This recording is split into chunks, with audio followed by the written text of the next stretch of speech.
저는 막 비행기에 오르려던 참이었습니다. 아들이 제 꿈의 장소로 가는 항공권을 선물해 주었거든요. 바로 그때 의사 선생님에게서 문자가 왔습니다. 절대로 비행기에 타지 마세요. 당장 병원으로 오세요. 선생님 검사 결과에서 믿을 수 없는 것이 나왔습니다. 저는 허겁지겁 병원으로 달려갔고 그곳에서 하늘이 무너지는 듯한 충격을 받았습니다. 제 아들이 그런 짓을 저지를 수 있는 사람이라고는 단 한 번도 생각해 본 적이 없었기 때문입니다. 안녕하세요, 애청자 여러분. 시작하기에 앞서 저희 채널을 구독하고 이 영상에 좋아요를 눌러주시길 부탁드립니다. 댓글로 어느 나라에서 저희 방송을 듣고 계신지 남겨주시면 정말 흥미롭게 읽어보겠습니다. 편안하게 감상해주세요. 그날 아침은 그 전에 수백 번의 아침과 같이 제 발밑에서 낡은 나무마루가 삐걱거리는 소리와 함께 시작되었습니다. 서울 성북동에 있는 우리 아파트에서는 바닥 널빤지조차도 저마다의 기억을 간직하고 있는 것 같았습니다. 저는 지난 30년간 그랬듯 동이특이 훨씬 전에 일어났습니다. 처음에는 도시가 아직 잠들어 있을 때 빵집에 가서 첫 반죽을 하기 위해서였고, 나중에 빵집이 없어진 후에는 아들 민준이를 위해 아침을 차려주려고 계속해서 일찍 일어났습니다. 처음에는 민준이 혼자, 그리고 최근 5년은 민준이와 며느리 지혜를 위해서였죠. 공기 중에는 갓 내린 커피와 바닐라 향이 감돌았습니다. 저는 접시에 노릇노릇하고 폭신한 호박전을 담고 꿀을 뿌린 뒤 작은 채로 콩가루를 솔솔 뿌렸습니다. 시간이 걸리는 일이었지만 민준이가 딱 이렇게 먹는 것을 좋아한다는 걸 알았기 때문입니다. 옆에는 제가 지난 8월 산딸기를 하나하나 정성껏 골라 담아 만든 산딸기 잼이 담긴 작은 그릇도 놓여 있었죠. 헌신. 그것 또한 사랑의 언어라고 적어도 저는 항상 그렇게 믿었습니다. 두 사람은 거의 동시에 부엌으로 나왔습니다. 이미 옷을 다 차려입고 손에는 스마트폰을 든 채였죠. 민준이는 식탁을 쓱 훑어보더니 고개를 끄덕이고 자리에 앉았습니다. 지혜는 화면에서 눈을 떼지 않은 채 맞은편에 앉았죠. 늘 그런 식이었습니다. 마치 그 빛나는 사각형 밖의 세상은 그녀에게 그저 주목할 가치 없는 배경에 불과하다는 듯이요. 좋은 아침. 제가 아들 앞에 그가 가장 좋아하는 찻잔을 놓으며 조용히 말했습니다. 아들은 뉴스 피드를 넘기며 웅얼거렸습니다. 지혜는 자기 아침 식사 사진을 찍으며 콧방귀를 뀌었습니다. 아마 SNS에 올릴 사진이겠죠. 올바른 하루의 시작이라고 썼을 겁니다.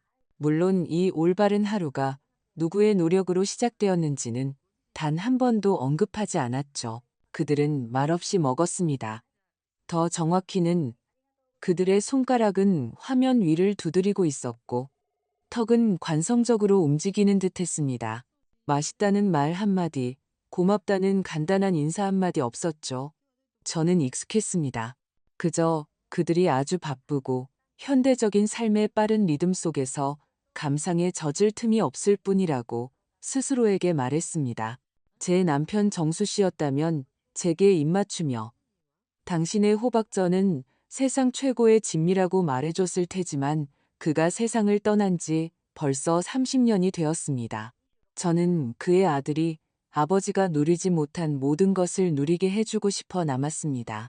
그것을 위해 저는 제 인생의 전부였던 우리 빵집을 팔았습니다.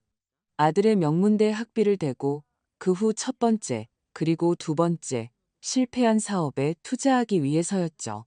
후회하지 않았습니다. 우린 가족이니까요. 어머님, 이제 그만 좀 간단한 거 하세요.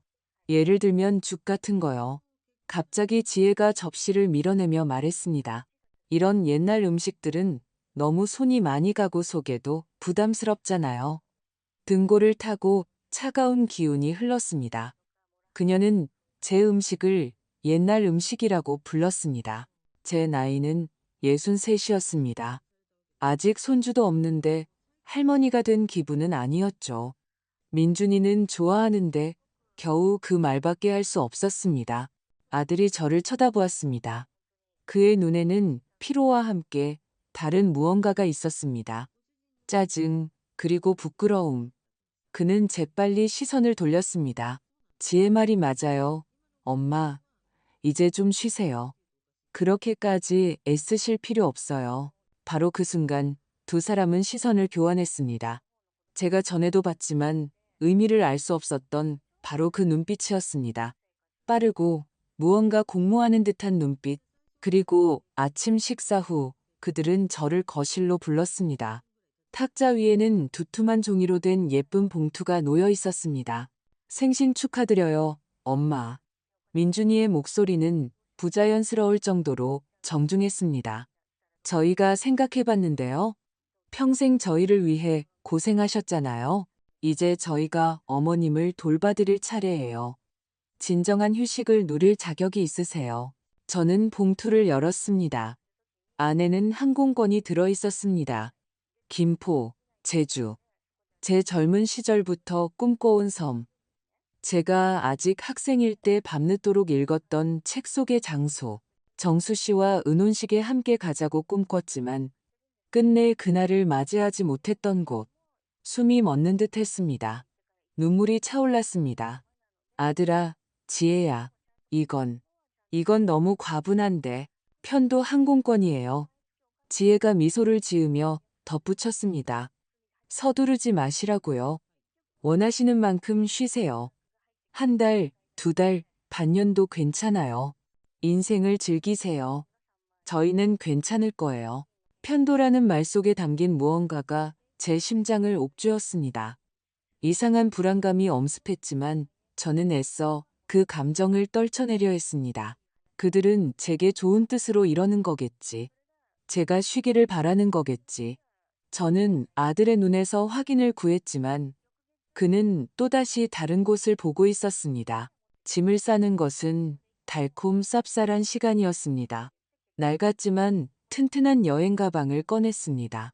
몇 년간 입지 않았던 여름 원피스, 가벼운 가디건, 편안한 신발을 넣었습니다. 물건 하나하나가 추억이었습니다. 이 원피스는 정수 씨가 기념일에 선물해 준 것이고, 이 스웨터를 입고 민준이를 산부인과에서 데려왔었죠. 마치 제 지난 인생 전부를 접어 가방에 담는 기분이었습니다. 나의 집, 나의 요새였던 이곳이 문득 낯설게 느껴졌습니다. 책장의 책들, 액자 속 낡은 사진들, 침실 천장의 작은 균열까지 모든 것이 이곳에 남는데 저만 떠나는 것이었습니다. 편도로 저는 냉동실 가득 만두와 동그랑땡을 채워두었습니다. 제 화초에 물 주는 방법을 쪽지에 적어두었죠. 그들은 마치 너무 오래 머문 손님을 보듯 애써 감춘 초조함으로 제 짐 싸는 모습을 지켜보았습니다. 그리고 저는 김포국제공항에 와 있었습니다. 벌집처럼 우문거리는 거대한 공항. 주위에는 낯선 얼굴들, 전국 각지로 서둘러 떠나는 낯선 운명들 뿐이었습니다. 저는 이 혼돈의 한가운데 홀로 서서 작고 잃은 기분이 들었습니다. 탑승 수속을 마치고 유일한 짐을 붙였습니다. 보안 검색, 그리고 마침내 제 탑승구 앞 출발 구역에 도착했습니다. 탑승까지 20분이 남아 있었습니다. 저는 거대한 창가에 앉아 활주로를, 거대한 강철새 같은 위풍당당한 비행기들을 바라보았습니다. 심장이 가슴 속에서 세차게 뛰었습니다. 어린아이 같은 설렘과 어른의 두려움이 뒤섞인 감정이었습니다. 꿈이 이루어지는데 왜 이렇게 마음이 불안할까요? 왜 실수를 저지르는 것 같은 기분이 들까요? 아들의 메시지를 다시 읽어보려고 휴대폰을 꺼냈습니다. 엄마, 즐거운 여행 되세요. 사랑해요. 저는 미소 지었습니다. 바보 같기는. 괜한 걱정을 하고 있구나. 그냥 마음 편히 이 선물을 받아들이면 되는 건데. 제주행 항공편 탑승을 시작합니다. 아나운서의 목소리는 새로운 삶의 시작을 알리는 징소리처럼 들렸습니다. 저는 일어나 작은 가방을 들고 탑승구로 향했습니다. 제 앞에 사람들은 신분증과 탑승권을 내밀고 있었습니다. 몇 걸음만 더 가면 비행기로 이어지는 탑승교 아닐 겁니다. 바로 그 순간 코트 주머니 속 휴대폰이 진동했습니다. 짧고 집요하게. 저는 또 민준이인가 싶어 꺼내들었습니다. 하지만 화면에는 최수진 선생님이라는 이름이 떠 있었습니다. 제 주치의였죠. 메시지를 열었습니다. 단 몇 줄이었지만 그로 인해 제 주위의 세상이 흔들렸고 공항의 소음은 귀가 먹먹한 침묵으로 변했습니다. 박선희 선생님, 절대로 그 비행기에 타지 마세요. 당장 병원으로 오세요. 선생님 검사 결과에서 제가 지금껏 본 적 없는 것이 나왔어요. 위급한 상황입니다. 머리 위로 다시 목소리가 들렸습니다. 제주행 항공편 탑승을 마감합니다. 저는 돌아섰습니다. 그저 한 걸음 뒤로 물러났고 줄에서 빠져나와 또 한 걸음 물러났습니다. 제 뒤에 서 있던 사람들은 의아한 표정으로 저를 쳐다봤지만 저는 그들의 얼굴을 볼 수 없었습니다. 저는 비행기의 강철 자궁 속으로 그토록 목적의식 있게 흘러가는 인파의 흐름을 거슬러 움직였습니다. 탑승 안내 방송 소리가 파리의 윙윙거림처럼 끈질기게 저를 따라왔지만 이미 제 귀에는 아무 말도 들리지 않았습니다. 귀에서는 윙하는 소리가, 가슴속에는 얼음장 같은 공허함이 자리 잡았습니다. 제주도, 내 꿈의 섬. 한순간에 잿더미로 변해버렸습니다. 저는 공항의 거대한 홀을 빠르게 거의 뛰다시피 가로질렀습니다. 화려한 쇼윈도를 가진 상점들과 웃음 띤 가족들을 지나쳤습니다. 아무도 제게 신경 쓰지 않았습니다. 저는 수천 명 중 한 명일 뿐이었죠. 하지만 그 순간 저는 온 우주에서 가장 외로운 사람처럼 느껴졌습니다. 저는 밖으로 뛰쳐나가 축축하고 쌀쌀한 서울의 공기를 탐욕스럽게 들이마셨습니다. 첫 번째 빈 택시가 길가에 섰습니다. 어디로 모실까요? 기사가 백미러로 저를 힐끗 보며 물었습니다. 저는 최 선생님의 병원 주소를 말했습니다. 가는 내내 저는 창밖으로 스쳐 지나가는 집들, 회색빛 건물들, 제 갈 길을 바삐 가는 사람들을 바라보았습니다. 머릿속은 패닉 상태가 아니었습니다. 이상하리만치 무서운 침묵이 흘렀고 그 속에서 최근의 과거 장면들이 섬광처럼 떠올랐습니다. 지혜가 걱정스러운 듯 말하던 모습. 어머님, 안경 어디 두셨는지 또 잊으셨어요? 이마 위에 있잖아요. 정말 좀 쉬셔야겠어요. 그리고 민준이가 맞장구 치던 모습. 엄마, 요즘 부쩍 건망증이 심해지셨어요. 손에서 뭘 자꾸 놓치시고 아침에 일어났을 때 밤새 잠을 안 자고 짐이라도 내린 것처럼 머리가 무거웠던 일. 혈압 때문이겠지라고 생각했었죠. 그러면 그들은 제게 약초차를 가져다 주었습니다. 이거 마음을 안정시키는 차예요. 엄마, 몸에 좋으실 거예요. 저는 마셨습니다. 믿었죠. 몇 번인가 의자에 앉은 채로 낮잠에서 깨어났을 때 어떻게 잠들었는지 기억나지 않았던 일.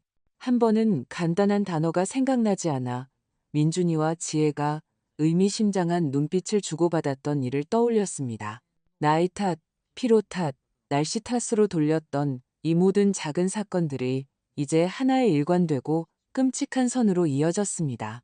항공권을 받을 때 느꼈던 불안감은 괜한 것이 아니었습니다. 그것은 위험을 알리는 본능의 외침이었는데 저는 감사함으로 그 입을 막아버렸던 겁니다. 최 선생님의 진료실은 소독약 냄새가 나는 밝고 조용한 곳이었습니다. 그녀는 진지하고 침착한 모습으로 제 맞은편에 앉아 있었습니다. 최 선생님은 지난 10년간 제 주치의일 뿐만 아니라 거의 친구 같은 존재였습니다. 제가 계속되는 졸음과 머릿속이 안개 낀 것 같은 증상을 호소했을 때 종합검진을 고집했던 것도 바로 그녀였습니다. 박 선생님, 전화로 놀라게 해드리고 싶지 않았어요. 그녀는 차분하고 전문적인 어조로 말했지만 저는 그녀의 눈에서 불안감을 읽을 수 있었습니다. 이것 보세요. 그녀가 제게 독성학 검사 결과 보고서를 밀어주었습니다. 저는 화학식이나 의학 용어는 몰랐지만 두 단어가 붉은색으로 밑줄 그어져 있었고 저는 그것을 읽었습니다. 강력한 진정제, 그리고 장기간 사용 시 의식 혼란과 기억 상실을 유발하는 향정신성 물질. 이건 우연히 선생님 몸속으로 들어갈 수 있는 게 아니에요. 최 선생님이 제 눈을 똑바로 보며 말했습니다. 농도는 낮지만 지속적이에요. 그 말은 누군가 이걸 소량씩, 하지만 규칙적으로 선생님께 투여했다는 뜻입니다. 몇 달 동안 누군가 의도적으로 선생님께 이런 짓을 한 거예요. 박 선생님. 바로 그 순간 모든 것이 제자리를 찾았습니다. 딸깍. 크거나 고통스럽지 않고 마지막 문을 닫는 자물쇠 소리처럼 조용하고 최종적인 소리, 선물, 편도 항공권. 쉬라는 그들의 끈질긴 권유. 제 건망증에 대한 그들의 이야기, 그들의 공모하는 듯한 눈빛. 눈물이 나지 않았습니다. 비명을 지르지도 않았습니다. 공포에 떨지도 않았습니다. 대신 절대적이고 쨍한 평온의 파도가 저를 덮쳤습니다. 마치 제가 상황 위로 솟아올라 지도처럼 전체를 조망하는 것 같았습니다. 그들의 계획의 모든 수, 모든 세부 사항을 말이죠. 그들은 단지 저를 없애고 싶었던 게 아니었습니다. 그들은 주변 사람들 눈에, 그리고 더 무서운 것은 제 자신의 눈에 저를 무능력한 노인으로 체계적으로 만들고 있었습니다. 제 출발이 추방이 아니라 정신 나간 어머니에 대한 자비의 행위처럼 보이게 하려고요. 그리고 저는 깨달았습니다. 가장 끔찍한 모욕은 제 차에 든 독이 아니었다는 것을요. 아니, 가장 끔찍한 것은 제 아들에게 제가 어떤 존재였는지를 깨닫는 것이었습니다. 그를 위해 모든 것을 희생한 어머니가 아니라 비싼 아파트에서 너무 많은 공간을 차지하는 장애물, 낡은 물건, 경치를 망치지 않도록 조심스럽게 포장해서 멀리 치워야 할 쓰레기. 그것도 쓰레기 자신이 버려지는 것에 대해 감사하게 만들면서 말이죠. 이 생각은 고통으로 저를 태우지 않았습니다. 얼어붙게 했고 제 모든 감정을 막고 투명한 얼음 조각으로 만들었습니다. 최 선생님, 제 목소리는 놀랍도록 단단하게 울렸습니다. 이 보고서 사본안부가 필요해요. 선생님 서명과 병원 직인이 찍힌 공식적인 문서로요. 그녀는 즉시 모든 것을 이해하고 고개를 끄덕이며 프린터로 갔습니다. 그녀가 서류를 준비하는 동안 저는 창밖을 보았습니다. 유리창에 비가 듣기 시작했습니다. 도시가 저를 대신해 울어주고 있었지만 저는 울 수 없었습니다. 가방에 무거운 서류철을 넣고 병원을 나왔습니다. 다음 목적지는 은행이었습니다. 제 빵집을 판 돈에 남은 금액이 보관되어 있는 바로 그 은행. 민준이와 지혜는 그 계좌에 대해 알고 있었습니다. 주로 그들이 사용했음에도 불구하고 가족 공동의 것이라고 생각했죠. 하지만 그들은 제가 오래전 똑똑한 사람의 조언에 따라 개설해둔 다른 비밀 계좌, 즉 빵집이 아직 잘 될 때 수익의 일부를 조금씩 떼어놓았던 투자 계좌에 대해서는 몰랐습니다. 그것은 제 안전판이자 힘든 날을 위한 대비책이었습니다. 그날이 이렇게 올 줄은 상상도 못했지만요. 은행 지점은 사람들로 붐비고 답답했습니다. 저는 번호표를 뽑고 앉아서 기다렸습니다. 주위 사람들은 분주하게 자신들의 금융 문제를 해결하고 있었습니다. 그리고 저는 궤저에 감염된 제 삶의 일부를 잘라내는 절단 수술을 하러 이곳에 왔습니다. 전광판에 제 번호가 뜨자 저는 젊은 여직원이 있는 창고로 다가갔습니다. 제 일반 계좌에 있는 모든 자금을 이쪽으로 이체하고 싶어요. 저는 제 투자 계좌 정보를 그녀에게 건넸습니다. 그녀는 금액을 보더니 눈썹을 살짝 치켜 올렸습니다. 전액 다요? 그녀가 되물었습니다. 네, 전부요. 단 1원도 남김없이요. 이체는 몇 분이 걸렸습니다. 저는 전표에 서명했습니다. 끝. 저와 아들을 연결하던 재정적인 탯줄이 끊어졌습니다. 은행을 나와 거리로 나섰습니다. 빗줄기는 더 굵어지고 있었습니다. 어디로 가야 할까? 집. 집이라는 단어가 갑자기 의미를 잃었습니다.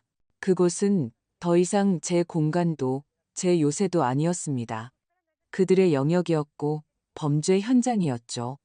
저는 또 다른 택시를 잡았습니다. 좋은 호텔로 가주세요. 시내에서 멀지 않지만 조용한 거리에 있는 곳으로요. 기사는 고개를 끄덕였습니다. 20분 후 저는 작지만 매우 괜찮은 호텔의 프런트 데스크 앞에 서 있었습니다. 일주일치 숙박료를 현금으로 선불했습니다. 3층에 있는 제 방으로 올라가 문을 닫고 열쇠를 자물쇠에 넣고 돌렸습니다. 한 번, 그리고 두 번, 저는 차가운 나무 문의 등을 기댔습니다. 정적, 창밖의 빗소리와 미니 냉장고의 조용한 윙윙거리는 소리뿐. 삐걱거리는 마룻바닥도 낯선 시선도 약초차도 없었습니다. 저는 혼자였습니다. 몇 년 만에 처음으로 진정으로 혼자였습니다. 그리고 저는 희생자가 아니었습니다. 저는 방금 제 자신의 사형 집행되기 줄에서 빠져나온 사람이었습니다. 이제 앞으로 무엇을 해야 할지 결정해야 했습니다. 저는 천천히 방 안으로 들어갔습니다. 모든 호텔방처럼 개성이 없는 공간이었습니다. 완벽하게 풀먹인 침구가 깔린 침대 2개, 책상, 의자, 벽에는 정체 모를 풍경화. 하지만 제게 이곳은 아무도 모르는 피난처이자 요새가 되었습니다. 저는 창가로 다가가 두꺼운 커튼을 젖혔습니다. 아래에는 비를 맞으며 우산 쓴 행인들이 서둘러 지나가고 자동차 헤드라이트가 빛나고 있었습니다. 온 도시가 저의 작고 조용한 전쟁을 모른 채 제 삶을 살아가고 있었습니다. 제주도로 가기 위해 그렇게 복잡한 심경으로 쌌던 바로 그 여행 가방은 지금 제주로 가는 하늘 위를 날고 있겠죠. 홀로. 그 안에는 제 여름옷, 제 꿈, 제 순진함이 들어 있었습니다. 제게 남은 것은 작은 핸드백뿐이었습니다. 저는 그 내용물을 침대 위에 쏟아냈습니다. 여권, 지갑, 휴대폰, 손수건, 그리고 최 선생님의 진단서가 든 바로 그 서류철. 저의 유일한 무기. 저는 침대 가장자리에 앉았습니다. 공항의 웅성거림과 택시 소음 뒤에 정적은 귀를 짓눌렀습니다. 저는 기다렸습니다. 그들이 곧 저를 찾기 시작할 거라는 걸 알았습니다. 걱정해서가 아니라 제가 그들의 계획을 망쳤기 때문이겠죠. 그들의 완벽하게 짜인 제 실종 시나리오를요. 얼마나 시간이 걸릴까? 비행기가 이륙한 지 한두 시간 후 아마 그들은 벌써 와인병을 땄을 겁니다. 지혜가 잔을 들어올리는 모습이 상상됩니다. 그녀의 입술이 경멸적인 미소로 비틀어지겠죠. 자, 자유를 위하여. 드디어 이 아파트는 우리 거야. 그럼 민준이는? 그는 뭐라고 말할까? 아마 침묵하겠죠. 양심의 가책이라도 느껴야 할 때면 그는 항상 침묵했습니다. 그저 잔을 들고 자신에게 모든 것을 바친 어머니로부터의 자유를 위해 마실 겁니다. 어느 순간 항공사로부터 알림이 오겠죠. 승객 박선희님 탑승하지 않음. 처음에는 짜증이 날 겁니다. 늙은 엄마가 또 모든 걸 망쳤다는 생각에 화가 나겠죠. 그러고 나서 그들은 전화를 걸기 시작할 겁니다. 저는 새하얀 침대보 위에 놓인 제 휴대폰을 바라보았습니다. 마치 기다림에 웅크린 검은 독거미 같았습니다. 저는 그 전화가 두렵지 않았습니다. 대비하고 있었죠. 제가 할 말을 머릿속으로 되뇌었습니다. 차분하고 중립적이고 감정 한 방울 없는 말. 제 영혼을 얼어붙게 한 그 얼음이 목소리에서도 느껴져야 했습니다. 거의 3시간이 지났습니다. 저는 샤워를 하며 공항의 끈적한 냉기를 씻어냈습니다. 항상 기내 수화물에 넣어 다니던 유일한 여벌 속옷으로 갈아입었습니다. 수십 년간 짊어지고 있던 보이지 않는 짐, 즉 그들의 기대, 그들의 기분, 그들의 말없는 불평의 짐을 벗어던진 것처럼 이상하게 몸이 가벼웠습니다. 그리고 휴대폰이 울렸습니다. 화면에 아들이라고 떴습니다. 저는 몇 번 울리게 내버려둔 뒤 전화를 받았습니다. 심호흡을 한 번 했습니다. 여보세요. 엄마, 엄마, 어디 계세요? 민준이의 목소리는 긴장되고 짜증이 섞여 있었습니다. 걱정의 기색은 없고 오직 분노뿐이었죠. 항공사에서 엄마가 비행기 안 탔다고 연락 왔어요. 무슨 일이에요? 저는 그의 얼굴을 상상했습니다. 찌푸린 미간, 꽉 담은 입술. 옆에는 지혜가 서서 엿듣고 있겠죠. 그녀의 눈은 번개를 뿜어내고 있을 겁니다. 안녕, 민준아. 저는 마치 날씨 이야기를 하듯 차분하고 평온하게 말했습니다. 걱정하지 마. 그냥 비행기 타기 직전에 몸이 좀 안 좋아서 혈압이 살짝 올라서 말이야. 전화기 저편에서 침묵이 흘렀습니다.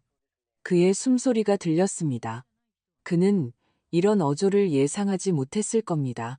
눈물, 히스테리, 불평을 예상했겠죠. 몸이 안 좋다니요? 병원에 계세요? 왜 전화 안 하셨어요? 아니, 괜찮아. 택시 타고 옛날 친구 집에 왔어. 넌 모르는 친구야. 며칠 조용히 쉬는 게 정말 필요하겠다고 생각했어. 다시 침묵. 그러다 조용한 속삭임이 들렸습니다. 그가 마이크를 손으로 가렸지만 저는 지혜의 억눌린 도끼 어린 속삭임을 알아들을 수 있었습니다. 단편적으로 들렸지만 의미는 아주 명확했습니다. 쇼하고 있네. 우리를 편하게 놔둘 수가 없나 봐. 일부러 다 망쳐놨어. 엄마. 민준이의 목소리가 다시 수화기 너머로 들려왔습니다. 이제는 삐친 아이 같은 말투였습니다. 왜 그러셨어요? 저희가 얼마나 애썼는데, 서프라이즈 준비했는데, 엄마는 적어도 미리 알려주실 수는 있었잖아요. 저희는 걱정하잖아요. 걱정한다고 저는 마음속으로 되뇌었습니다. 얼마나 거짓되고 공허한 말인가. 그들은 저를 걱정한 게 아니었습니다. 그들은 자신들의 계획이 틀어진 것을 걱정하고 있었습니다. 걱정하게 해서 미안하구나. 저는 여전히 감정 없는 목소리로 말했습니다. 그냥 너무 피곤해서 그래. 며칠 친구 집에서 몸 좀 추스르고 있을게. 찾지 마. 준비되면 내가 먼저 전화할게. 하지만 엄마. 그럼 끊는다. 아들. 저는 통화 종료 버튼을 누르고 휴대폰을 탁자 위에 놓았습니다. 끝. 첫걸음은 내디뎠습니다. 저는 창가 의자에 앉았습니다. 안에는 분노도 서운함도 없었습니다. 오직 차갑고 명확한 이해만이 있었습니다. 그들은 아무것도 의심하지 않았습니다. 자신들은 똑똑하고 계산적이며 저는 늙고 감상적이며 정신이 오락가락하는 엄마인 그들의 세계에서는 다른 가능성이란 있을 수 없었죠. 제 행동은 그들에게 변덕, 사소한 심술, 관심을 끌려는 시도일 뿐이었습니다. 쇼, 그들은 제가 약하고 감정적으로 불안정하다고 생각합니다. 그들 스스로 몇 달 동안 제 차에 독을 타며 제게 그것을 주입했으니까요. 그리고 이제 그들은 자신들이 판 함정에 빠진 겁니다. 그들은 자신들이 그토록 공들여 만든 이미지를 믿어버렸습니다. 제가 어떤 인정 많은 친구 집에서 며칠 베개를 적시고 나면 돈이 떨어졌을 때 굴욕적이고 죄책감에 사로잡힌 채 다시 기어들어올 것이라고 확신하고 있습니다. 그러면 그들은 새로운 힘으로 저를 비난하고 자신들을 동정하며 그들의 계획을 끝까지 밀어붙일 수 있겠죠. 그들은 저를 과소평가했습니다. 남편이 죽은 후 홀로 아들을 키우고 맨손으로 성공적인 사업을 일구고 온 집안을 제 어깨로 지탱해온 여자를 잊어버린 겁니다. 그들은 그저 편리하고 거절하지 못하고 항상 봉사할 준비가 되어 있는 엄마만 보았습니다. 이 전화 통화는 제 결심을 더욱 굳건하게 했습니다. 혹시라도 내가 오해한 건 아닐까? 라고 속삭일 수 있었던 아주 작은 의심의 불씨나 모성 본능마저도 영원히 꺼져버렸습니다. 그들의 반응은 독성학 보고서보다 더 확실한 증거였습니다. 그들은 이 호텔로 오지 않을 겁니다. 병원을 뒤지지도 않을 겁니다. 그저 저의 굴욕적인 귀환을 기다릴 뿐이겠죠. 하지만 저는 절대 돌아가지 않을 겁니다. 저는 검사 결과가 든 서류처를 손에 들었습니다. 다음 단계로 나아갈 시간이었습니다. 제 돈뿐만 아니라 제 집, 제 삶을 지켜야 했습니다. 제 앞에 어떤 시련이 기다리고 있을지는 아직 몰랐습니다. 그저 빨리 행동해야 하고 더 이상 실수할 여유가 없다는 것만 느낄 뿐이었습니다. 다음 날 아침, 저는 커튼 틈새로 스며드는 밝은 햇살에 잠이 깼습니다. 비는 그쳤습니다. 도시는 깨끗이 씻겨 반짝였습니다. 저는 몇 달 만에 처음으로 꿈도 꾸지 않고 깊은 잠을 잤습니다. 머리가 무겁지도 아침에 몸이 찌뿌둥하지도 않았습니다. 독이 제 몸을 빠져나가면서 수년간 제 눈을 가렸던 장막도 함께 걷히고 있었습니다. 저는 방으로 커피와 간단한 계란 요리를 주문했습니다. 음식이 유난히 맛있게 느껴졌습니다. 저는 천천히 먹으며 다음 단계를 생각했습니다. 돈은 안전했지만 그것만으로는 부족했습니다. 그들은 여전히 제 아파트, 부모님에게서 또 그 부모님에게서 물려받은 아파트에 살고 있었습니다. 낡은 마룻바닥에 제 아들의 세발 자전거 자국이 남아있고 구석에는 아버지가 신문을 읽으시던 낡은 안락의자가 아직도 놓여있는 곳. 그곳은 단순한 주거 공간이 아니었습니다. 제 뿌리였고 저는 그것을 지켜야 한다고 느꼈습니다. 저는 휴대폰에서 번호를 찾았습니다. 윤정환 실장님, 제 오랜 재무 상담가이자 빵집을 판 후 돈을 현명하게 관리하도록 도와준 50살쯤의 똑똑하고 약간은 냉소적인 남자였습니다. 몇 년간 만나지 않았지만 그를 신뢰할 수 있다는 것을 알았습니다. 저는 전화를 걸었습니다. 윤 실장님, 안녕하세요. 박선희입니다. 박선희 사모님, 이게 얼마 만입니까? 반가운 목소리네요. 웬일이십니까? 설마 자산 전부 현금화해서 하와이로 도망가시려는 건 아니겠죠? 그의 목소리는 여느 때처럼 유머가 섞여 있었습니다. 거의 비슷해요. 제가 건조하게 답했습니다. 도움이 필요해요. 그리고 비밀 유지가 중요합니다. 그는 즉시 진지해졌습니다. 듣고 있습니다. 저는 독살에 대한 자세한 이야기는 하지 않았습니다. 너무 사적인 일이었죠. 단지 가족과 심각한 갈등이 생겨 제 모든 자산이 완전히 안전한지 확인하고 싶다고만 말했습니다. 저는 그에게 제 투자 계좌 상태를 확인하는 것뿐만 아니라 더 넓은 범위의 조사를 부탁했습니다. 최근 제 이름이나 제 재산과 관련하여 어떠한 법적 조치가 있었는지 알아봐 달라고요. 무엇을 찾고 있는지는 몰랐습니다. 그저 직감적인 어두운 예감이었습니다. 마치 제가 빙산의 일각만 발견했고 가장 끔찍한 것은 물밑에 숨겨져 있다는 것을 아는 것처럼요. 이상한 부탁이긴 하지만 전부 처리해드리죠. 그가 말했습니다. 제 채널이 있습니다. 등기소와 공증인 데이터베이스를 확인해 보겠습니다. 몇 시간 걸릴 겁니다. 다시 전화드리겠습니다. 전화를 끊고 나니 등골이 오싹해졌습니다. 이제 기다리는 일만 남았습니다. 시간은 고통스럽게 길게 늘어졌습니다. 방에 누군가 두고 간 책을 읽으려 했지만 글자들이 눈앞에서 흐려졌습니다. 창밖으로 분주한 도시의 삶을 보았지만 눈에 들어오지 않았습니다. 제 모든 신경은 윤 실장님이 제 이름과 관련된 정보를 걸러내고 있는 보이지 않는 디지털 공간에 쏠려 있었습니다. 오후가 지나 전화벨이 울렸습니다. 저는 움찔했습니다. 그였습니다. 박 사모님. 그의 목소리는 긴장되어 있었고 평소의 유머는 사라져 있었습니다. 뭔가를 찾았습니다. 앉으시는 게 좋겠습니다. 저는 침대 가장자리에 앉았습니다. 심장이 잡힌 새처럼 갈비뼈 안에서 미친 듯이 뛰었습니다. 말씀하세요, 윤 실장님. 2주 전에 사모님 명의로 아드님 이민준 씨에게 부동산을 포함한 모든 재산의 처분 권한이 있는 포괄 위임장이 발급되었습니다. 인감증명서까지 첨부된 겁니다. 숨이 막혔습니다. 위임장이요? 저는 아무것도 서명하지 않았어요. 그럴 리가 없어요. 저는 그런 걸 발급한 적이 없어요. 죄송하지만 발급된 게 맞습니다. 그의 목소리는 어두웠습니다. 서류 스캔본을 보고 있습니다. 공증인, 서명, 모든 게 다 있습니다. 하지만 그게 다가 아닙니다. 사모님, 이게 가장 중요합니다. 그 위임장을 근거로 3일 전에 사모님의 성북동 아파트 매매 가계약이 체결되었습니다. 땅이 발밑에서 꺼진 게 아니었습니다. 그냥 존재하지 않게 되었습니다. 저는 검고 공기 없는 허공으로 떨어졌습니다.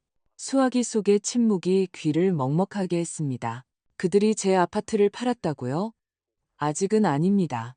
가계약이 체결되었고 계약금이 지불되었습니다.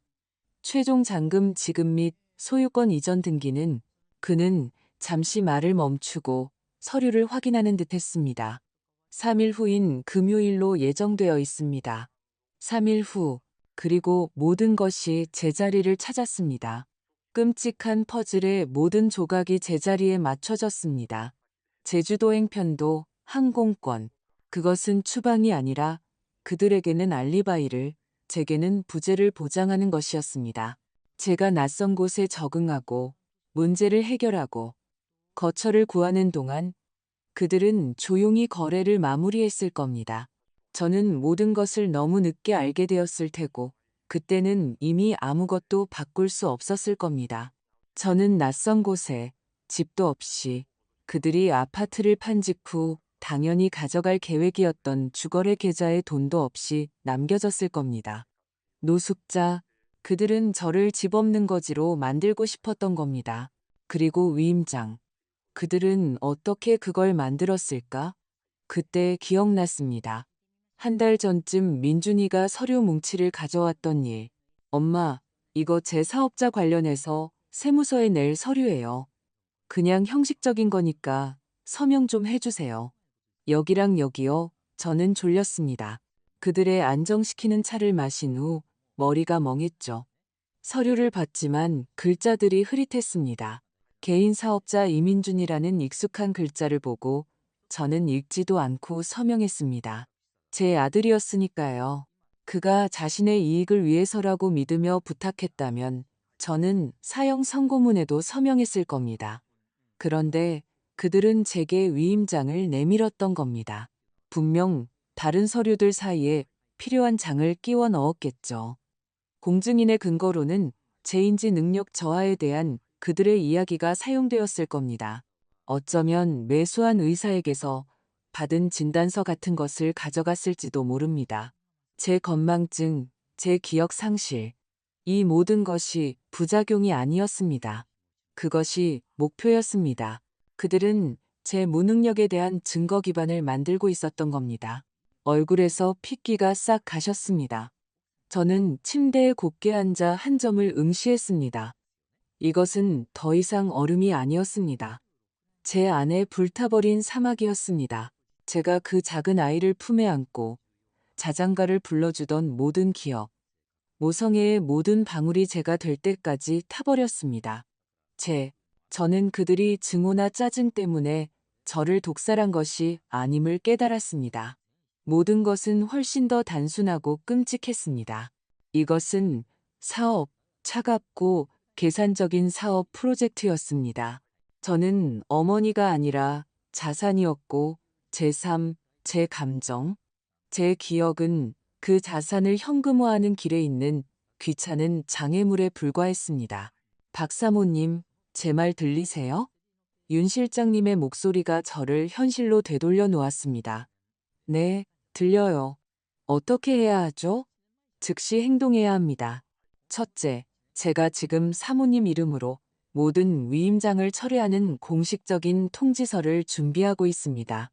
모든 공증인 사무소와 등기소에 발송할 겁니다. 둘째, 유능한 변호사가 필요합니다. 지금 당장 한 명 추천해 드릴 수 있습니다. 그는 이런 사기 수법에 특화된 전문가입니다. 셋째, 박사모님, 매우 조심하셔야 합니다. 그 사람들은 멈추지 않을 겁니다. 알아요. 제 목소리는 우물에서 나는 것처럼 둔탁하게 들렸습니다. 그들은 제가 안다는 걸 몰라요. 제가 시골 친구 집에서 울고 있다고 생각하겠죠. 그것이 사모님의 가장 큰 장점입니다. 그걸 이용하세요. 우리는 다음 날 아침 변호사와 만나기로 약속했습니다. 전화를 끊고 저는 오랫동안 꼼짝 않고 앉아 있었습니다. 3일, 제 집과 제 삶을 구할 시간은 단 3일 뿐이었습니다. 전쟁은 더 이상 조용하지 않았습니다. 생존을 위한 경주가 되었고, 저는 더 이상 단 한 번의 약한 생각, 단 한 방울의 눈물도 허용할 수 없었습니다. 제 아내 어머니는 죽었습니다. 모든 것을 빼앗길 뻔했던 한 여자만 남았고 그녀는 싸울 것입니다. 저는 침대에서 일어났습니다. 움직임은 날카롭고 계산적이 되었습니다. 더 이상의 느릿함도 생각에 잠기는 것도 없었습니다. 저는 책상으로 다가가 호텔 서류철에서 펜과 종이를 꺼내 계획을 짜기 시작했습니다. 약 기운에서 벗어난 제 정신은 잘 기름칠된 기계처럼 놀랍도록 명확하게 작동했습니다. 첫째, 변호사와의 만남. 둘째, 위임장 공식 철회. 셋째, 아파트 구매자에게 사기 사실 통보. 저는 글을 쓰면서 그들이 아닌 제 자신의 삶에 대한 통제력을 되찾는 것을 느꼈습니다. 다음 날 하루 종일 저는 바쁘게 움직였습니다. 윤 실장님이 추천한 강철민 변호사와의 만남은 그의 엄격하고 미니멀한 사무실에서 이루어졌습니다. 그는 키가 크고 마른 체형에 날카롭고 꿰뚫어보는 듯한 눈빛을 가진 남자였습니다. 그는 동정심을 보이지 않았고 저는 그 점이 고마웠습니다. 제게 필요한 것은 연민이 아니라 결과였으니까요.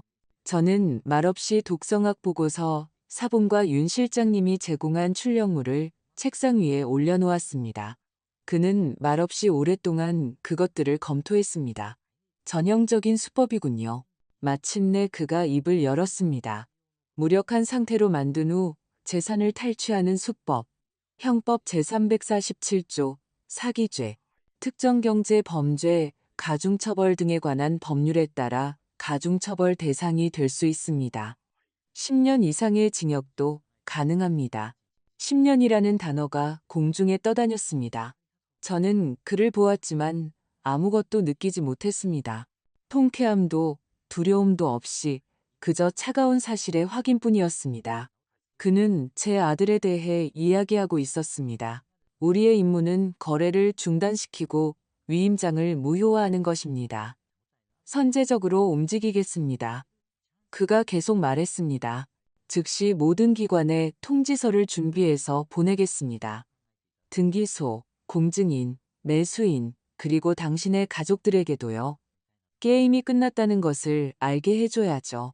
우리는 다음 단계에 대해 합의했습니다. 저는 계약서에 서명하고 필요한 모든 권한을 그에게 위임했습니다. 그의 사무실을 나오면서 저는 무겁고 더러운 옷을 한 겹 더 벗어던진 기분이었습니다. 저는 기계를 작동시켰습니다. 이제 그 톱니바퀴들이 움직이기 시작해 자신들이 무적이라고 믿었던 자들을 낚아챌 때를 기다리는 일만 남았습니다. 한편 도시의 다른 한쪽 끝, 화려한 쇼윈도와 비싼 가죽 냄새가 나는 세상에서 지혜는 청담동의 명품 부티크에서 점원에게 자신의 카드를 내밀고 있었습니다. 저는 그 장면을 아주 세세하게 상상할 수 있었습니다. 그녀의 무심하고 우월감에 찬 몸짓, 거만한 미소. 그녀는 지난주에 말했던 새 가방을 골랐습니다. 민준 씨, 나도 이제 우리 수준에 맞춰야 하잖아. 그 낡아빠진 집도 거의 다 팔았는데. 점원이 카드를 긁습니다. 한 번, 두 번, 어색한 침묵. 죄송합니다만 카드 한도가 초과되었습니다. 지혜의 얼굴에서 미소가 사라집니다. 당혹감으로 그리고 짜증으로 바뀝니다. 한도 초과라니요? 다시 확인해 보세요. 돈이 없을 리가 없어요. 그녀는 카드를 낚아채 다른 단말기에서 시도합니다. 같은 결과. 승인 거절. 그녀의 얼굴이 수치심과 분노로 붉어집니다. 항상 주목의 중심에 익숙했던 그녀는 다른 손님들의 시선을 느낍니다. 굴욕감에 찬 그녀는 가게를 뛰쳐나와 즉시 민준이에게 전화를 겁니다. 그는 그때쯤 아마도 임대한 사무실에 앉아 공급업체 대금을 결제하려 애쓰고 있을 겁니다.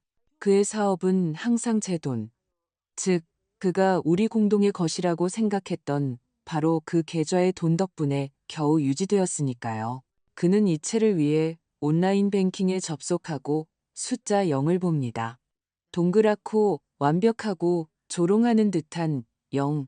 그의 눈이 어떻게 커졌을지, 이마에 식은땀이 어떻게 맺혔을지 상상할 수 있습니다. 그는 페이지를 새로 고침하고 또 새로 고침합니다. 영은 사라지지 않습니다. 거래 내역을 확인합니다. 모든 자금이체, 계좌번호 XXX, 그가 전혀 알지 못하는 계좌. 바로 그때 격분한 지혜에게서 전화가 걸려오고 그들의 두 패닉의 물줄기는 하나의 거칠고 더러운 급류로 합쳐집니다. 카드 왜 이래? 그녀가 소리칩니다. 돈이 없어. 전부 사라졌다고. 그가 답으로 중얼거립니다. 지난 몇 달간 그들이 살아왔던 자신감과 거만함은 한순간에 증발했습니다. 그들은 아직 무슨 일이 일어나고 있는지 이해하지 못합니다. 은행의 실수일까? 기술적인 문제일까? 그들은 익사하는 사람이 지푸라기라도 잡듯 그 생각에 매달립니다. 하지만 그때 민준이의 노트북에서 알림음이 울립니다. 새 이메일 도착. 발신인 법무법인 수. 제목 위임장 철회 및 권한 종료 통지. 그가 이메일을 열었을 때 그의 사무실에 내려앉았을 귀가 먹먹한 침묵을 거의 물리적으로 느낄 수 있습니다. 그는 건조한 법률 용어를 읽습니다. 본 법무법인은 박선희님을 대리하여 귀하에게 발급된 모든 위임장을 철회함을 통지합니다. 향후 박선희님의 명의로 행해지는 모든 행위는 불법으로 간주되며 법에 따라 엄중히 처벌될 것입니다. 저희 의뢰인과의 모든 접촉을 중단할 것을 요구합니다. 그리고 그제야 그들은 깨닫습니다. 이것은 시스템 오류가 아니고 변덕도 히스테리도 아닌 전쟁이라는 것을. 거짓과 제 돈으로 지어진 그들의 세계가 카드집처럼 무너져 내립니다. 한순간에 그들은 모든 것을 잃었습니다. 자금 접근권, 아파트 처분권, 그들의 천재적이고 완벽했던 계획이 먼지처럼 흩어졌습니다. 발악이 시작됩니다. 그들은 제게 전화를 걸려고 합니다. 한 번, 두 번, 세 번.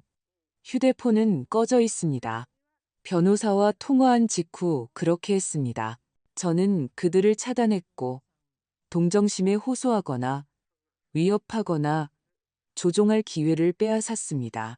저는 그들을 인쇄된 공문서에 적힌 차갑고 무자비한 진실과 단둘이 남겨두었습니다. 그들은 허둥대고 있습니다. 저는 압니다. 민준이는 위임장을 발급해준 공증인에게 전화합니다. 그는 공식적인 철회 통지를 받았으며 아무것도 할 수 없다고 건조하게 대답합니다. 그들은 부동산 중개인에게 전화합니다. 그는 아마 격분해 있겠죠. 거래가 파기될 위기에 처했으니까요. 패닉은 공포로 바뀝니다.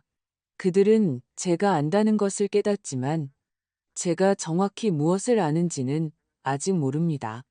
그들은 단지 아파트 문제라고 생각합니다. 제가 독에 대해 안다는 것은 아직 짐작도 못합니다. 그들은 여전히 자신들에게 비장의 카드가 있다고 생각합니다. 압박하고 겁주고 아들의 사랑과 어머니의 의무라는 연극을 할 수 있다고 말이죠. 저는 조용한 제 방에 앉아 기다렸습니다.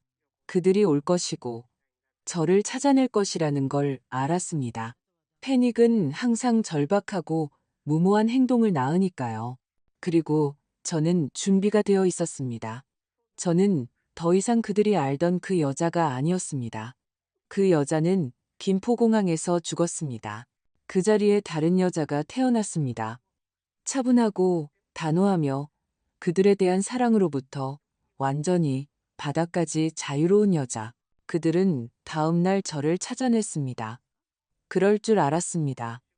민준이는 자신의 이익과 관련된 일이라면 정보를 찾는데 항상 능력이 있었습니다. 아마 제 옛 친구들에게 모두 전화해서 닥달하며 신문했겠죠.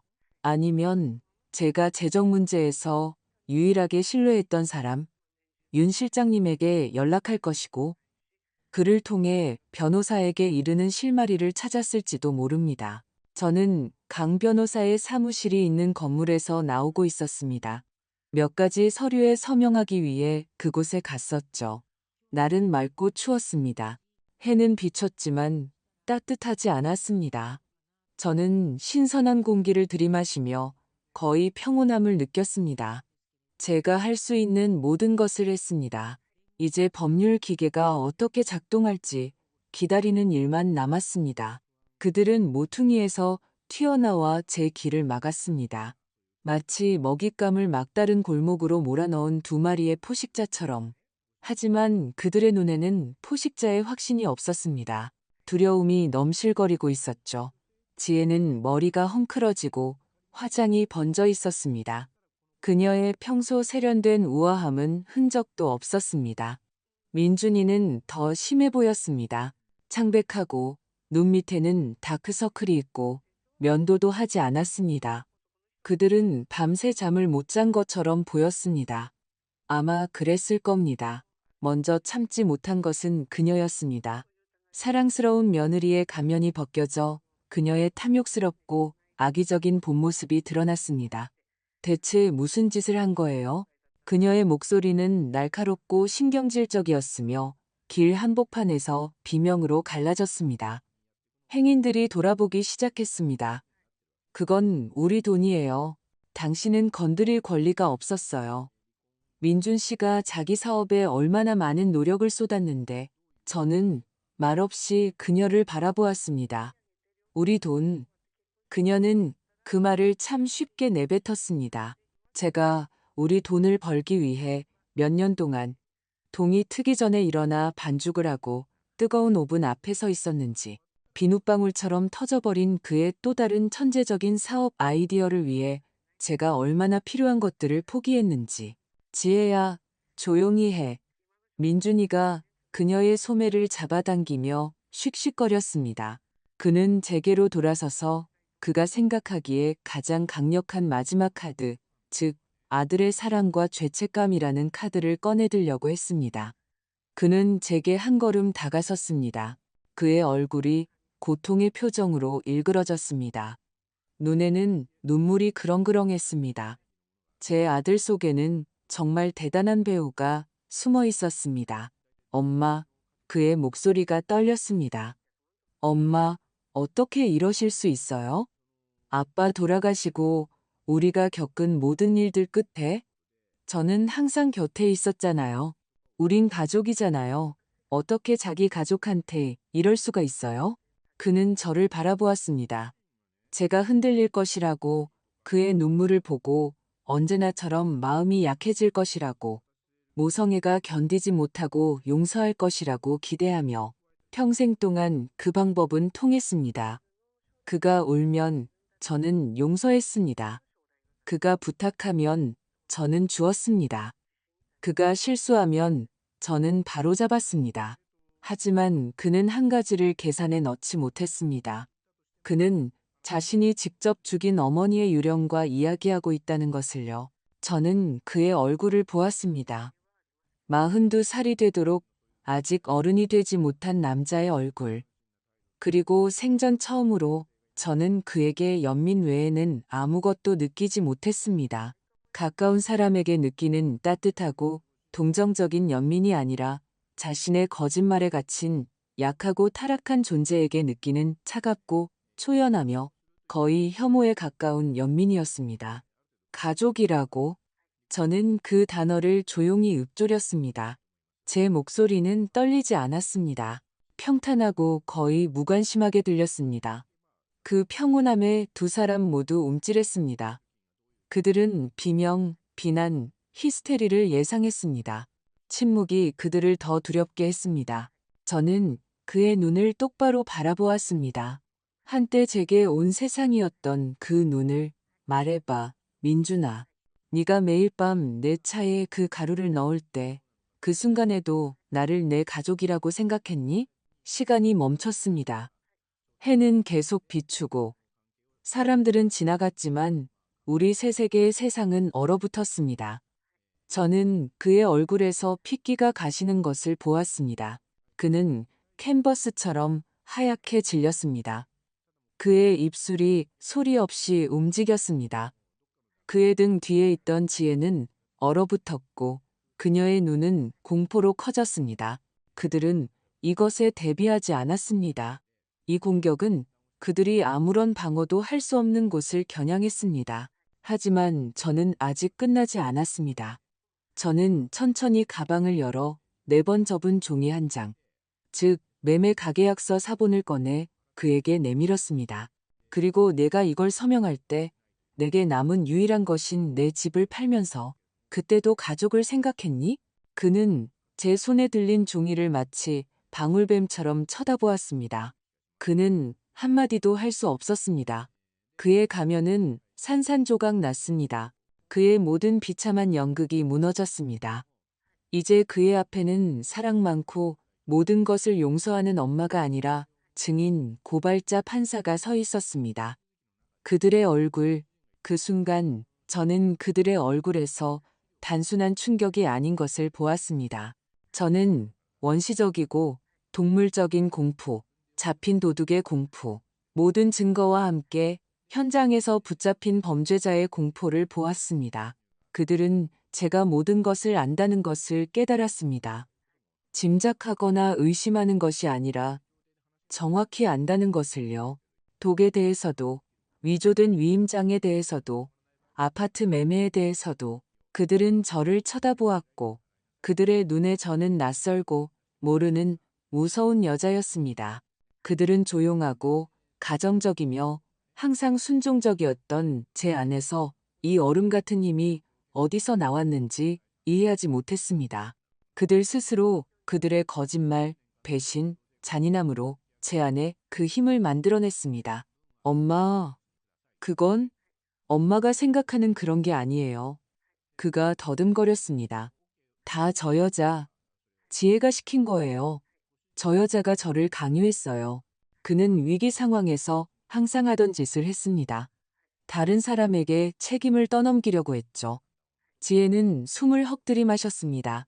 그녀의 얼굴은 분노와 모욕감으로 일그러졌습니다. 아, 이 배신자. 그들은 바로 여기 길 위에서 서로의 목을 물어뜯을 기세였습니다. 탐욕으로 뭉쳤던 그들의 비참한 동맹은 진짜 위험의 냄새가 나자마자 균열이 생겼습니다. 저는 이 역겨운 장면을 보며 아무것도 느끼지 못했습니다. 공허, 불타버린 땅. 저는 그냥 종이를 다시 가방에 넣고 보도 위에 더러운 눈더미 2개를 피하듯 그들을 비켜서서 뒤돌아보지 않고 걸어갔습니다. 등 뒤에서 그들의 말다툼, 억눌린 비명이 들렸지만 제게는 그저 거리의 소음일 뿐이었습니다. 저는 이것이 아직 끝이 아니라는 것을, 궁지에 몰린 짐승은 가장 절박하고 가장 미친 듯한 도약을 할 수 있다는 것을 알았습니다. 하지만 이제 저는 모든 것에 대비가 되어 있었습니다. 제게는 더 이상 단 하나의 약점도 없었습니다. 그들 스스로 그것들을 모두 제가 될 때까지 태워버렸으니까요. 저는 길을 가리지 않고 거리를 걸었습니다. 차가운 바람이 얼굴을 때렸지만 저는 그것을 알아차리지 못했습니다. 저는 그들에게서 어떤 것이든 예상했습니다. 새로운 전화, 호텔에 침입하려는 시도, 용서를 비는 간청. 하지만 그들은 제 예상을 뛰어넘었습니다. 그들의 절망은 실로 악마 같은 아이디어를 낳았습니다. 그들은 시작했던 그 거짓말을 끝까지 밀고 가기로 결심했습니다. 만약 제가 자발적으로 무능력해지기를 원하지 않는다면 저를 강제로 그렇게 만들어야 한다고. 제가 방으로 돌아온 지 1시간 후에 강 변호사에게서 전화가 왔습니다. 그의 목소리는 긴장되어 있었습니다. 박 선생님, 아드님과 그 아내가 방금 선생님을 상대로 경찰에 신고했습니다. 저는 그가 계속 말하도록 침묵했습니다. 그들은 선생님이 노인성 치매를 앓고 있으며 사기꾼들의 희생양이 되었고 당신의 의사라는 최수진이라는 자가 재산 탈취를 목적으로 당신의 의식을 장악하여 강제로 감금하고 있다고 주장합니다. 그들은 정신감정을 위해 즉시 당신을 격리하고 최 의사에 대해 형사사건을 개시할 것을 요구하고 있습니다. 저는 눈을 감았습니다. 얼마나 치밀하고 얼마나 끔찍한 거짓말인가. 그들은 자신들이 만든 정신없는 노파의 이미지를 이용하여 저뿐만 아니라 저를 도와준 유일한 사람에게까지 무기로 삼았습니다. 그들은 제 주요 증인인 최 선생님을 제거하고 제가 더 이상 누구에게도 아무것도 증명할 수 없는 정신병원에 저를 가두고 싶었던 겁니다. 그곳에서 병동의 고요함 속에서 진짜 병원 약물의 영향 아래 저는 정말로 그들이 저를 묘사한 그런 존재가 되어버렸을 겁니다. 그게 우리에게 무슨 의미죠? 제가 차분하게 물었습니다. 그들이 모든 것을 걸고 도박을 한다는 뜻입니다. 그리고 그건 좋은 일입니다. 왜냐하면 그들 손에는 카드가 한 장도 없고 우리에게는 모든 에이스가 있으니까요. 경찰은 노인이 강제로 감금되었다는 신고에 대응할 의무가 있습니다. 확인차 선생님께 찾아갈 겁니다. 아마 오늘 중일 겁니다. 준비하세요. 저와 최 의사가 함께 있겠습니다. 그는 제게 명확한 지시를 내렸습니다. 저는 최 선생님에게 전화했습니다. 그녀는 충격을 받았지만 한순간도 두려워하지 않았습니다. 1시간 안에 갈게요, 박 선생님. 우리가 함께 그들을 맞이해요. 그녀가 단호하게 말했습니다. 그들은 저녁에 왔습니다. 2명의 경찰관, 젊은 경위와 피곤한 얼굴의 베테랑 경감. 그들이 제 방문을 두드렸습니다. 제가 직접 문을 열었습니다. 박선희 씨 되십니까? 경감이 제 어깨 너머로 안을 들여다보며 물었습니다. 네, 접니다. 들어오세요. 저는 그들을 방으로 안내했습니다. 작은 테이블에는 최 선생님과 강 변호사가 앉아 있었습니다. 우리는 차를 마시고 있었고 테이블에는 과자가 담긴 작은 접시가 놓여 있었습니다. 분위기는 평화롭고 거의 가정적이었습니다.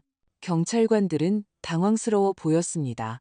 그들은 방에 갇힌 희생자를 볼 것이라고 예상했지만 의사와 변호사와 함께 차를 마시는 차분한 노부인을 보았습니다. 아드님으로부터 신고가 접수되었습니다. 경감이 말을 고르며 어렵게 입을 열었습니다.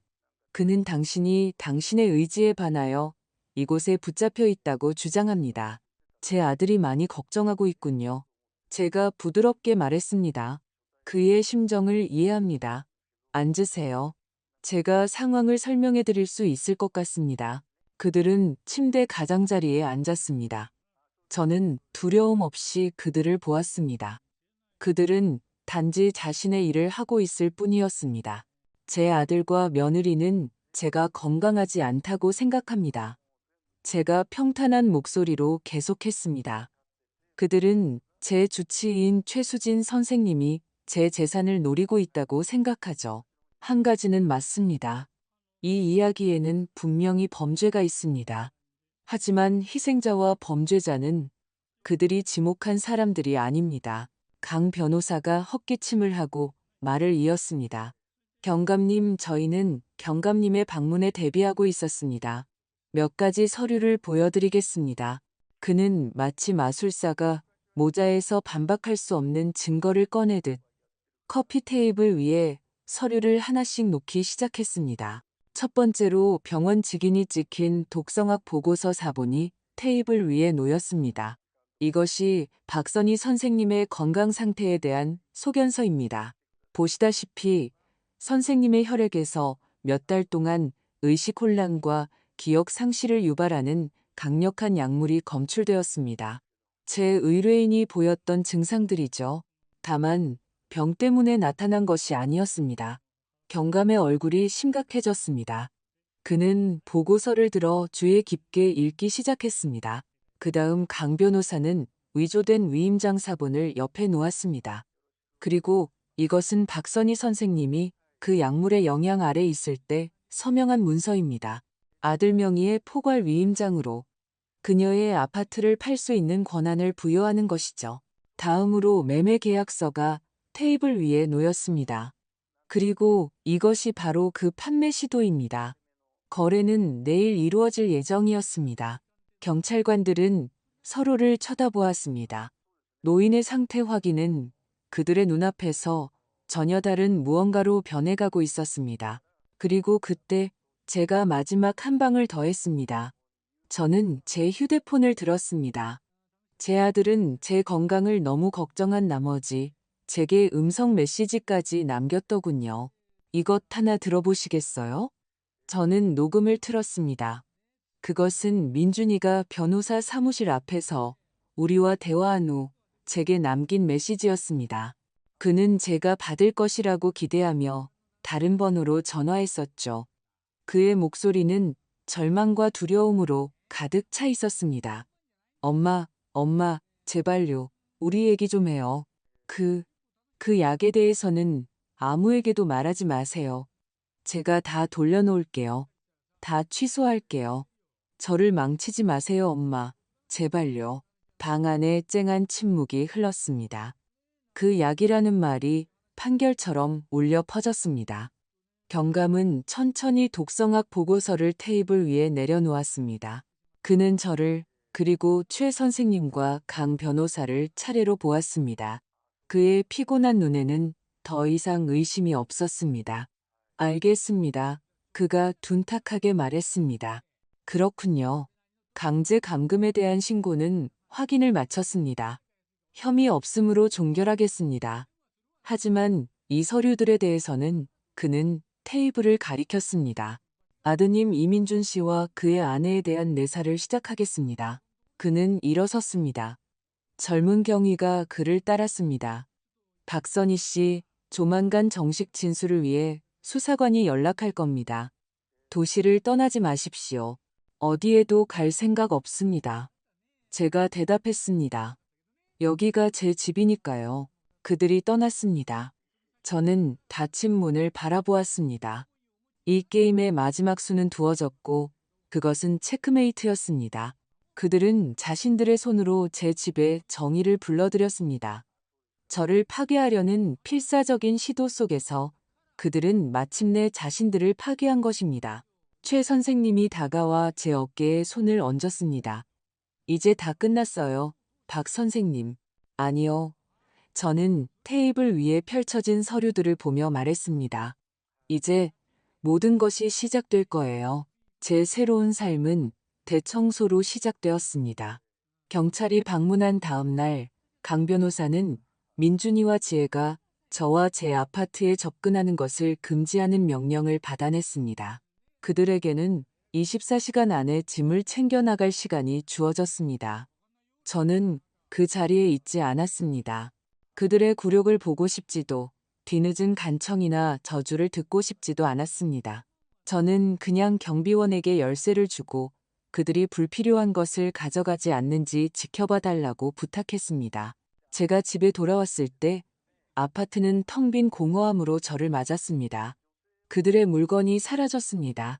지혜의 비싼 커피 머신, 민준이의 거대한 텔레비전, 그들이 거실을 채웠던 낯선 싸구려 가구들, 모든 것이 사라졌습니다. 하지만 공기 중에는 그들의 냄새, 거짓과 탐욕, 배신의 냄새가 남아 있었습니다. 그리고 저는 청소를 시작했습니다. 이틀 동안 쉬지 않고 일했습니다. 모든 창문을 열어 신선하고 차가운 공기를 집 안으로 들였습니다. 바닥과 벽을 닦고 책장의 모든 책을 닦았습니다. 식탁보, 식기, 심지어 그들이 제게 독을 타서 마시게 했던 찻잔 세트까지. 그들을 생각나게 하는 모든 것을 버렸습니다. 그들의 침대와 매트리스는 노숙자 쉼터에 기부했습니다. 저는 단지 공간을 청소하는 것이 아니라 이 집의 기억을 정화하고 싶었습니다. 청소를 마쳤을 때 아파트는 숨을 쉬고 있었습니다. 낡은 마룻바닥은 다시 정겹게 삐걱거렸습니다. 공기 중에는 레몬과 나무 냄새가 났습니다. 저는 꽃병에 신선한 꽃을 꽂았고 몇 년 만에 처음으로 집에 있는 기분을 느꼈습니다. 6개월이 지났습니다. 수사는 순조롭게 진행되었습니다. 강 변호사가 제게 진행 상황을 알려주었지만 저는 꼭 필요한 것만 알려달라고 부탁했습니다. 저는 그들의 신문 내용, 대질 신문, 서로에게 책임을 떠넘기려는 시도의 세부 사항을 알고 싶지 않았습니다. 그들의 몰락은 제 관심사가 아니었습니다. 저는 제 자신의 부상에 너무 바빴습니다. 저는 정신적 피해에 대한 민사소송을 제기하지 않았습니다. 그들의 돈은 필요 없었습니다. 제게 필요한 것은 오직 제 자유뿐이었습니다. 사기와 고의적인 상해 혐의로 제기된 형사사건은 충분한 징벌이었습니다. 사법 시스템이 제 참여 없이도 제 일을 할 것입니다. 저는 그날 거리에서 본 이후로 아들을 보지 않았고 보고 싶지도 않았습니다. 어쩌면 언젠가 아주 오랜 세월이 흐른 뒤에 어머니의 마음이 녹아내릴지도 모릅니다. 하지만 의심스럽습니다. 그들은 너무 깊이 칼을 꽂았고 모든 것을 제가 될 때까지 태워버렸습니다. 어느 날 아침 낡은 서류를 정리하다가 정동길 모퉁이에 있던 제 빵집 매각 서류를 우연히 발견했습니다. 저는 누렇게 변한 계약서를 보았고 제 안에 무언가가 흔들렸습니다. 아침마다 나던 신선한 빵 냄새, 오븐의 온기, 단골 손님들의 미소가 떠올랐습니다.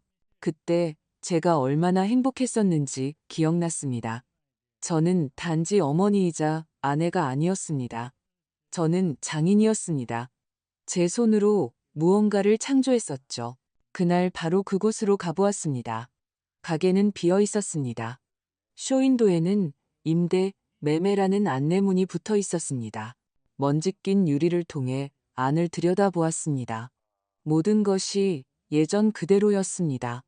바닥의 타일, 제 계산대가 있던 자리, 마치 수년 동안 저를 기다려온 것 같았습니다. 결정은 즉시 내려졌습니다. 아침 햇살처럼 맑고 깨끗하게 저는 윤 실장님에게 전화했습니다. 그 끔찍한 날 제가 지켜냈던 제 투자 계좌의 돈이 이제 새로운 생명을 얻을 수 있게 되었습니다. 한 달 후 그 가게는 다시 제 것이 되었습니다. 저는 모든 것을 예전과 똑같이 복원하지 않았습니다. 새로운 것을 만들고 싶었습니다. 지금의 제가 된 저를 반영하는 장소를요, 유능한 디자이너를 고용했습니다. 우리는 밝은 벽과 큰 창문을 만들었습니다. 창가에 작은 테이블 몇 개를 놓았습니다.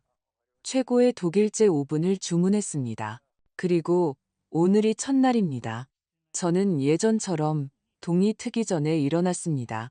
하지만 그것을 고마워하지 않는 사람들을 위해 아침을 차리기 위해서가 아니라 저 자신을 위해 제 일을 위해 일어났습니다. 해가 막 서울의 거리를 황금빛으로 물들이기 시작합니다.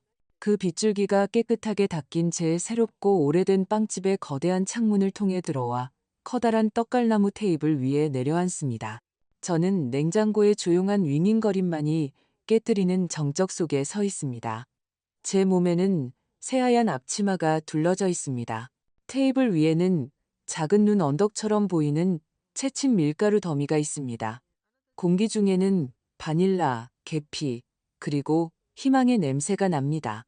저는 밀가루에 손을 담급니다. 시원하고 비단 같습니다.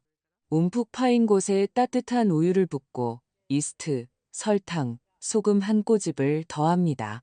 저는 반죽을 시작합니다. 제 손가락, 제 손바닥은 모든 움직임을 기억합니다. 수년 동안 제가 지켜온 이 춤을, 반죽은 부드러워지고 탄력이 생기며 살아납니다. 제 손밑에서 숨을 쉽니다. 저는 과거를 생각하지 않습니다. 재판, 아들, 지혜에 대해 생각하지 않습니다. 그들은 거짓과 두려움이 지배하는 다른 평행 우주 어딘가에 있습니다. 제 우주는 여기, 이 냄새, 이 온기, 이 창조 속에 있습니다. 저는 외롭다고 느끼지 않습니다. 온전하고 자주적이라고 느낍니다. 이제 모든 결정은 제 것입니다. 매 순간이 오직 제 것입니다. 저는 제 삶의 주인입니다. 1시간 후, 저는 오븐에 첫 계피 롤빵을 넣을 겁니다. 그 향기가 거리로 퍼져나가 첫 행인들을 끌어들일 겁니다. 누군가 들어올 수도 있고 아닐 수도 있습니다. 중요하지 않습니다. 오늘 저는 누군가를 위해 굽는 것이 아니라 저 자신을 위해 굽습니다. 저는 밀가루 묻은 제 손을 새 오븐의 구리 손잡이에서 반짝이는 햇살을 바라봅니다. 그리고 한 가지 간단한 사실을 깨닫습니다. 가끔은 날개가 있다는 사실을 기억해내기 위해 발밑의 땅이 무너져 내려야만 하는 법이다. 끝까지 저와 함께 해주셔서 감사합니다. 이 이야기가 여러분의 마음에 와닿았다면 좋아요를 누르고 어떤 감정을 느꼈는지 댓글로 남겨주세요. 새로운 이야기를 놓치지 않도록 채널을 구독해주세요. 건강하시고 자신을 소중히 여기며 진정으로 살아가시길 바랍니다.